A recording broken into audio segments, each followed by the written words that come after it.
नमस्कार विद्यार्थियों। पिछले लेक्चर में हम कृषि व्यवस्था की बात कर रहे थे इस्लामी राज्य के अंतर्गत। देखिए, कृषि भूमि का जो स्वामित्व था वो निजी हाथों में भी था और कहीं कहीं राज्य के हाथों में भी था।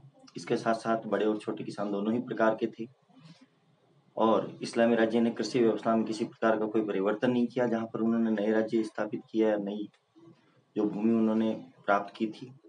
इसके साथ साथ गैर मुसलमानों से 20 से 50% तक भू राजस्व लिया जाता था उपज का और मुसलमानों से 10%। उसके पश्चात जब गैर मुसलमान कम कर देने के इरादे से मुसलमान बढ़ने लगे तो एक समान कर नीति लागू करनी पड़ी खलीफाओं को। और इसके साथ साथ राज्य के अधिकारियों को भी 10वीं शताब्दी से भू राजस्व से अपना वेतन का हिस्सा लेने का अधिकार उनको दिया गया था। नेक्स्ट आगे हम बात कर रहे हैं कृषि के अंतर्गत। देखिए, राजनीतिक स्थिरता जब आई इस्लामी राज्य में, जब राजनीतिक स्थिरता आई तो उसके साथ साथ कृषि में भी खुशहाली आई। जहाँ पर राजनीतिक स्थिरता होती है वहाँ आर्थिक विकास भी अवश्य ही होता है। अर्थात बार बार सरकारें बदलना या बार बार शासक बदलने से अर्थव्यवस्था का भी नुकसान होता है। तो यहाँ पर राजनीतिक स्थिरता आवश्यक है अर्थव्यवस्था के विकास के लिए। तो इस्लामी राज्य में जब राजनीतिक स्थिरता आई तो इसके साथ साथ कृषि क्षेत्र में भी खुशहाली आने लगी, विकास होने लगा। राज्य द्वारा सिंचाई हेतु बांधों, नहरों, कुओं आदि के निर्माण में भी सहायता दी जाती थी, जिससे क्या हुआ, जिससे कृषि उत्पादन बढ़ने लग गया। सरकार ने या शासकों के द्वारा, खलीफाओं के द्वारा किसानों को सिंचाई की व्यवस्था हेतु सहायता दी गई, बांधों का निर्माण करवाया गया, नहरों का निर्माण करवाया गया, कुओं का निर्माण करवाया गया, जिससे सिंचाई के कारण से कृषि में भी काफी जो है विस्तार हुआ और इसके साथ साथ उपज भी अच्छी होने लगी, उपज में भी बढ़ोतरी होने लगी। और इसके साथ साथ इस्लामी कानून में उन लोगों को करों में रियायत दी जाती थी जो जमीन को पहली बार खेती के काम में लाते थे। ऐसी जमीन जो बंजर भूमि हो, जो बेकार पड़ी हो, जिसे कभी कृषि कार्य हेतु उपयोग नहीं किया गया हो, ऐसी भूमि को कृषि क्षेत्र में बदलने हेतु प्रोत्साहन के लिए इस्लामी कानून में करों में छूट दी गई है, करों में रियायत दी गई है। तो जो लोग पहली बार किसी भूमि को कृषि योग्य कार्य में प्रयोग में लाते थे या बंजर या बेकार भूमि को कृषि भूमि में परिवर्तित करते थे, उनसे बहुत कम कर लिया जाता था, जिससे इससे क्या हुआ, इससे जो बेकार और बंजर पड़ी भूमि थी उसे बड़ी मात्रा में कृषि योग्य भूमि में बदला जाने लगा। किसानों की पहल और राज्य के समर्थन के जरिए खेती योग्य जो भूमि थी उसका काफी विस्तार हुआ। किसानों ने पहल की, राज्य ने सहायता दी, इससे जो बेकार और बंजर पड़ी भूमि थी उसमें खेती की जाने लगी, जिससे खेती योग्य भूमि का विस्तार होने लग गया। बहुत सी नई फसलों की खेती की गई और यूरोपीय देशों को उनका निर्यात किया गया। बहुत सारी नई नई फसलें उपजाने लगे, नई नई फसलों की खेती की जाने लगी और उन नवीन फसलों का उत्पादन जो था उस उत्पादन को यूरोपीय जो देश थे उनमें निर्यात किया जाने लग गया। यहाँ तक कृषि की बात की थी हमने। अब हम बात कर रहे हैं शहरों की।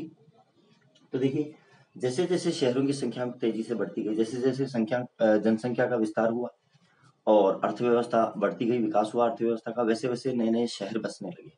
तो जैसे जैसे शहरों का या शहरों की संख्या में बढ़ोतरी होती गई, तेजी से बढ़ोतरी हुई, वैसे वैसे इस्लामी सभ्यता का भी विस्तार होता गया, इस्लामी सभ्यता भी विकसित होती गई और बहुत से नए शहरों की स्थापना की गई, जिनका उद्देश्य मुख्य रूप से अरब सैनिकों को बसाना था जो स्थानीय प्रशासन की रीढ़ थे। इसके साथ साथ यद्यपि शहर अर्थव्यवस्था के कारण तो बसे ही बसे, बढ़ते गए, शहरों की संख्या बढ़ती गई और इसके साथ साथ राज्य के द्वारा भी नए शहरों का विकास किया गया, नए शहर बसाए गए। इन नए शहरों के विकास का मुख्य उद्देश्य यह था कि इन शहरों में अरब सैनिकों को बसाया जाता था जो स्थानीय प्रशासन की रीढ़ होते थे, अर्थात आधार होते थे। स्थानीय प्रशासन अरब सैनिकों के माध्यम से ही चलाया जाता था। इस प्रकार से खलीफाओं के द्वारा अरबों को, और जो अरब सैनिक थे उन्हें प्रशासन में महत्वपूर्ण स्थान दिया गया था। नए शहरों के साथ साथ पुराने शहरों का भी विकास किया गया और इस प्रकार संपूर्ण क्षेत्र में शहरों का एक विशाल जाल सा विकसित हो गया। नए शहर तो बसे ही बसे, इसके साथ साथ जो पुराने शहर थे उनका भी विकास हुआ, उनमें भी विकास किया गया, जिससे धीरे धीरे साम्राज्य के अंतर्गत शहरों की संख्या काफी हो गई और एक तरह से एक जाल सा शहरों का बन गया था और एक शहर दूसरे शहर से जुड़ गया और परस्पर संपर्क और कारोबार बढ़ता गया। एक शहर दूसरे शहर से जुड़ गया परिवहन के साधनों के द्वारा और इसके साथ साथ परस्पर लोगों का आपसी संपर्क भी हुआ और व्यापार व्यवसाय अर्थात कारोबार भी बढ़ता गया। शहर के केंद्र में 2 भवन समूह होते थे जहां से सांस्कृतिक और आर्थिक शक्ति का प्रसारण होता था। देखिए प्रत्येक शहर में के बीचों बीच कह सकते हैं हम या केंद्र में कह सकते हैं, प्रत्येक शहर के अंतर्गत 2 भवन होते थे जहां से सांस्कृतिक और आर्थिक गतिविधियों का संचालन होता था। अब ये 2 भवन कौन कौन से होते थे, भवन समूह कौन से थे? इनमें से एक होती थी मस्जिद, जहां सामूहिक रूप से नमाज पढ़ी जाती थी। एक तरह से सांस्कृतिक गतिविधि का केंद्र हो गई मस्जिद। एक भवन समूह मस्जिद का होता था, अर्थात एक मस्जिद होती थी जहां से सामूहिक रूप से लोग वहां पर नमाज पढ़ते थे सामूहिक तौर पर। और इसके साथ साथ यह इतनी बड़ी होती थी कि दूर से ही दिखाई दे सकती थी और ये काफी विशाल होती थी। इसे काफी विशाल बनाया जाता था ताकि दूर से ही ये मस्जिद दिखाई दे। तो इस प्रकार से सांस्कृतिक प्रतिरूप के रूप में मस्जिद यहाँ पर शहर के अंतर्गत होती थी जहाँ से सामूहिक रूप से नमाज पढ़ी जाती थी और सांस्कृतिक गतिविधियों का संचालन एक तरह से यहाँ से होता था। नेक्स्ट हम बात करेंगे हमारे नेक्स्ट वीडियो में, यहीं से कंटिन्यू करेंगे। धन्यवाद।